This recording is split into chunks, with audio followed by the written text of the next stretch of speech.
I always felt there's a disconnect about what's officially reported and what actually happened. We can't accept the stuff that's handed down. This is the key to the whole series, is to find out how we got to where we are and who we are. Rosie was speaking a sanity that they needed to hear, and people know the truth. The truth has a mind of its own. People hear it. And it takes guts to say it because you are risking it. And there will be somebody. There will be somebody.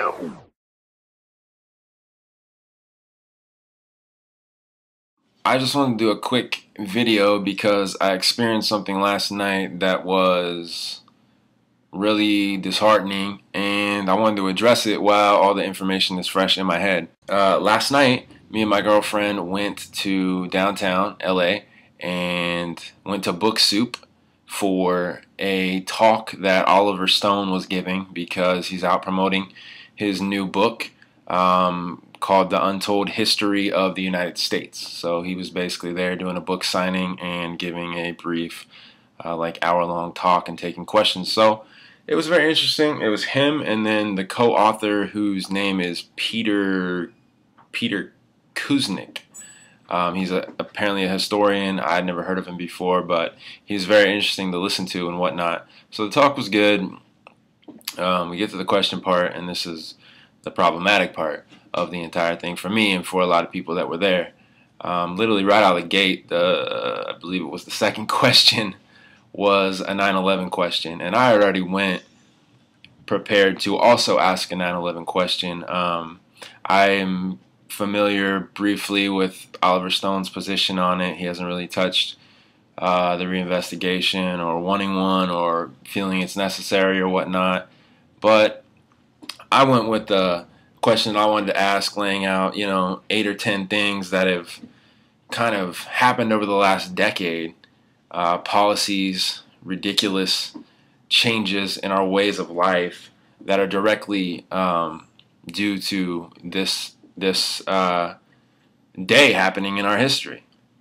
And I wanted to rope it back around and then ask them if they thought that this was justifiable and if they supported a new investigation or if they believe the official story or whatnot. But I didn't even get to ask my question because someone asked about 9/11 first, and it was a very generic question. It was just kind of like, hey, what are your feelings about that day? Do you think we were lied to in any way or whatnot? It was very generic.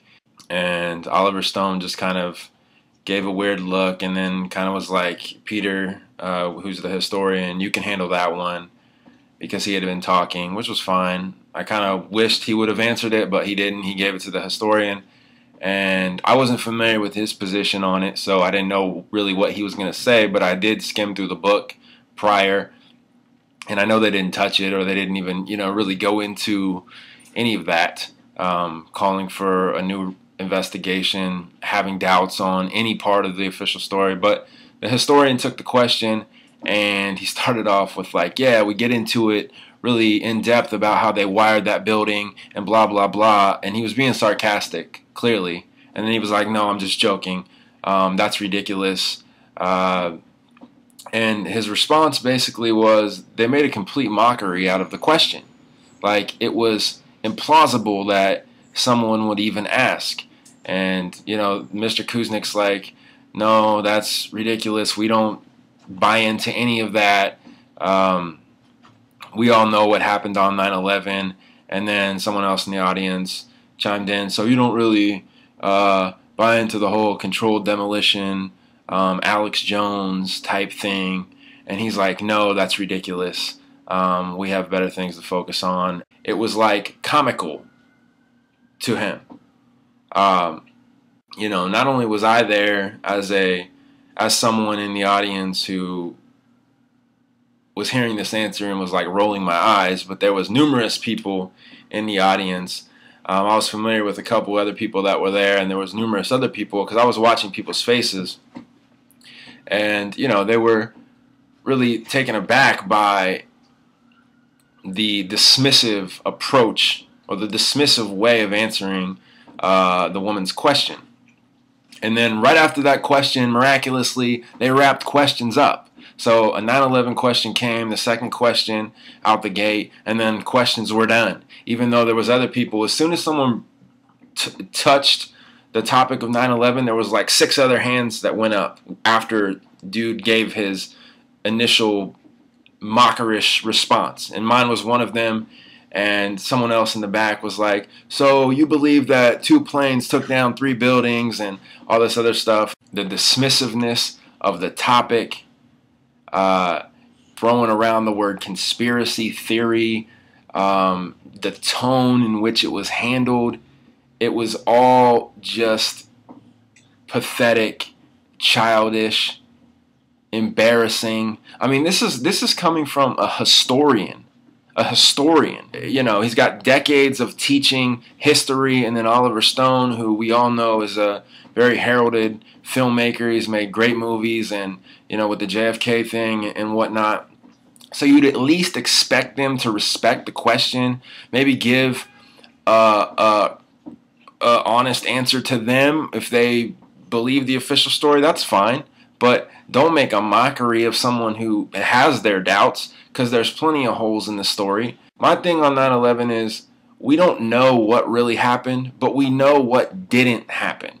What didn't happen is what we were told, because a lot of that stuff is physically impossible. Buildings don't just eviscerate into dust and fall into their own footprint. It doesn't happen. Not to mention there was 3 buildings. Okay, building 7 wasn't even hit by a plane. There's video of bombs going off as the building's falling. There's so many things that could have, you know, the conversation could have steered to, and didn't even get that far, because out the gate, Mr. Kuznick just laughed it off as implausible and totally ridiculous. And he's supposed to be the historian.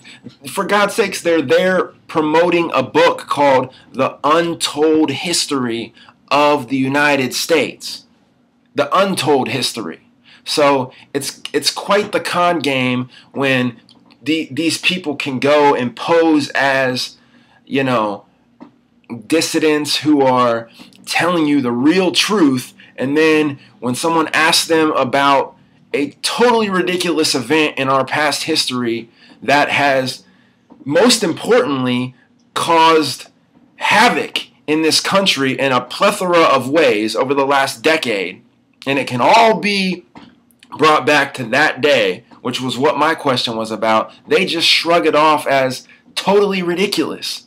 I found that personally offensive. Look at all these things that have been done in the name of fighting terrorism, and because of one event used to justify everything that's been done. Multiple wars, interventionism in 5, 6, 8 different areas. Pakistan, Libya, Syria, Yemen, Somalia. Our military is all over the place. We have the use of drones. We have Blackwater. We have, or XE. We have the TSA now. Patriot Act being re-upped like 6 or 7 times. We have NDAA, the indefinite detention portion of that law. Just to name a few, not to mention the financial calamity that's happened over the last many years, as our military continues spending hundreds of billions of dollars overseas fighting wars that we have no business fighting. And all of this has been done in the name of fighting terrorism because of that one day, one event. So re-looking into that day, that possibility, that's implausible, that's not rational, that's not worth doing when there's so many questions. Nobody's trying to say what happened exactly. Nobody knows. It should be reinvestigated. But what we do know is what didn't happen. And that in and of itself should be enough to call for a real reinvestigation. And yet, when somebody dares to raise their hand to a historian and ask the simple question, is it worth reinvestigating? Were to be made a mockery of by this person? Really? How disrespectful is that? It's quite disgusting, and I can't get it off my mind. Me and my girlfriend on the way back continuously ranted back and forth just about how disappointed we were at the response. It wasn't, somebody doesn't have to necessarily agree with anything, because again, a lot of what happened on that day we don't know exactly. But the response, the mockery, the jokes, the dismissiveness of it all, it's highly depressing, because you look at these people who Oliver Stone is well known in the quote-unquote conspiracy or what's the real truth genre. Like, people respect him. And then Kuznick, who's a historian and who teaches probably hundreds of students every year, and pouring his influence onto these kids, and they outright dismiss the possibilities, and they embrace a totally implausible official story. I mean, it's laughable, and it's disgraceful, and it's sad. It's sad. So I don't know when it becomes safe to ask about the day. I don't know when y'all, Oliver Stone, Peter Kuznick, when you'll be able to feel comfortable broaching the topic. But as a historian, Mr. Kuznick, the way you responded to that question, you're on the wrong side of history, buddy. Another story before I leave, before I stop the video, my girlfriend actually purchased the book. We both enjoy Oliver Stone. I respect him. She respects him. You know, she wanted to get an autograph from Oliver Stone in the book and whatnot, so she bought it. But after listening to them speak, which was very interesting, and then hearing the way that they took the 9/11 question and what happened after that, she took the book back. So I know you guys' goal was to sell books, but you did sell one, and then we returned it.